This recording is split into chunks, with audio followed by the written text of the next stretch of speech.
Hello. जैसा कि हम लोगों ने कल परसों में देखा है कि फ्रैंकलिन ने अपने 6 डेट फंड्स कम्प्लीटली बंद कर दिए हैं।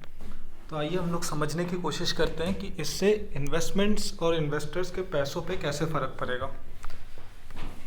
तो फ्रैंकलिन ने अपने ये 6 डेट फंड्स हमेशा के लिए बंद कर दिए हैं। Franklin low duration fund, Franklin dynamic accrual, credit risk fund, short term income, ultra short bond और इनकम अपॉर्चुनिटीज़ फंड्स, सब कुछ मिला के ये 6 डेट फंड्स में अराउंड 26,000 करोड़ रुपए इन्वेस्टर्स के लगे हुए थे। तो आइए समझते हैं कि पहले तो फ्रैंकलिन ने इन डेट फंड्स को बंद क्यों किया, और फिर हम ये समझेंगे कि इससे इन्वेस्टर्स के पैसों का क्या होगा जो ऑलरेडी लगे हुए हैं। फ्रैंकलिन के अपने डेट फंड्स को बंद करने का जो मेन रीज़न है वो ये है कि जो बॉन्ड मार्केट्स हैं उनमें जनरली लिक्विडिटी इक्विटी मार्केट से कम होती है।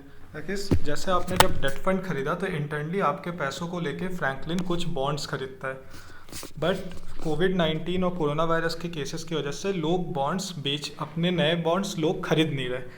But Franklin since mutual fund holder है तो फ्रैंकलिन के पास रिडेम्पशन रिक्वेस्ट बहुत ज़्यादा आ रही है। अब फ्रैंकलिन के पास रिडेम्पशन रिक्वेस्ट आएगी तो फ्रैंकलिन अपने बॉन्ड्स बेचेगा और फिर ही आपको पैसे दे पाएगा। बट जब फ्रैंकलिन बॉन्ड्स बेचने जा रहा है तो उनको अच्छे प्राइसेस पे कोई भी खरीदार नहीं मिल रहा है, तो उन्हें बहुत लो प्राइसेस पे या तो अपने बॉन्ड्स बेचने पड़ेंगे जिससे कि उनके एनएवीज कम हो जाएंगे, नहीं तो वो पैसे देने के लिए फ्रैंकलिन बैंक्स से लोन ले सकता है। तो फ्रैंकलिन ने शुरू में तो कुछ लोन्स बैंक से लिए और कुछ इन्वेस्टर्स को पैसे रिटर्न कर दिए, बट ये सस्टेनेबल तो नहीं है कि फ्रैंकलिन सारा पैसा लोन लेके ही लोगों को रिटर्न करे। तो इसलिए फ्रैंकलिन ने अभी ये डिसाइड किया कि गोइंग फॉरवर्ड वो अपने फंड्स में रिडेम्पशन रिक्वेस्ट अलाउ नहीं करेगा, ना ही इन फंड्स में नए पैसे वो इन्वेस्टर्स के लेगा। तो अब रही बात कि लोगों के जो पैसे ऑलरेडी लगे पड़े हैं, अगर ये फंड्स बंद हो जाएंगे तो उन्हें कैसे मिलेंगे। तो अब ये समझिए कि जैसे जैसे बॉन्ड्स मैच्योर हो जाते हैं, जैसे फ्रैंकलिन ने जो बॉन्ड्स खरीदे हुए हैं वो किसी कंपनी के खरीदे होंगे या किसी गवर्नमेंट के खरीदे होंगे, तो जैसे जैसे वो बॉन्ड्स मैच्योर होते जाएंगे वो कंपनी या वो गवर्नमेंट उनको उन बॉन्ड्स का मैच्योरिटी अमाउंट देती रहेगी। तो जैसे जैसे ये मैच्योरिटी अमाउंट फ्रैंकलिन को मिलता रहेगा, फ्रैंकलिन इसके हिस्से अपने इन्वेस्टर्स को देते रहेंगे। एंड मोर और लेस सारे ही जो ये फंड्स हैं वो 1 साल या 1.5 साल तक के बॉन्ड्स में ही इन्वेस्ट करते हैं। तो 1 साल या 1.5 साल के अंदर अंदर सारे पैसे फ्रैंकलिन को मैच्योर होने के बाद मिल जाएंगे एंड वो सारे पैसे इन्वेस्टर्स को रिटर्न कर दिए जाएंगे। तो इन्वेस्टर्स का पैसा तो फ्रैंकलिन लौटा देगी इन नॉर्मल सिनेरियो, बट इसके साथ एक रिस्क ये है कि करंट सिनेरियो में जहाँ कोरोना वायरस की वजह से सारे इकोनॉमिक एक्टिविटीज़ बंद बैठे हुए हैं, उसमें बहुत सारे चांसेस तब ये भी आ जाते हैं कि अगर आपने छोटी कंपनीज़ या फिर ऐसी कंपनीज़ जिनकी फाइनेंशियल हालात अच्छे नहीं हैं उनके बॉन्ड्स खरीद लिए हैं, तो हो सकता है कि वो कंपनीज़ डिफ़ॉल्ट कर जाए। जैसे मान लीजिए कि आपने टाटा मोटर्स के बॉन्ड्स खरीद लिए। टाटा मोटर्स ने बोला कि आप हमें 10,000 करोड़ के बॉन्ड्स मैंने लीजिए, मैं आपको 5% हर साल इंटरेस्ट दूंगा इस बॉन्ड पे और 5 साल बाद आपके 10,000 करोड़ भी वापस कर दूंगा। बट अगर टाटा मोटर्स खुद बैंकरप्ट हो जाए या टाटा मोटर्स खुद दिवालिया हो जाए, in that case Tata Motors के जो बॉन्ड्स हैं वो यूज़लेस हो जाते हैं एंड देन फ्रैंकलिन के वो 10,000 करोड़ फ्रैंकलिन को वापस नहीं मिलेंगे।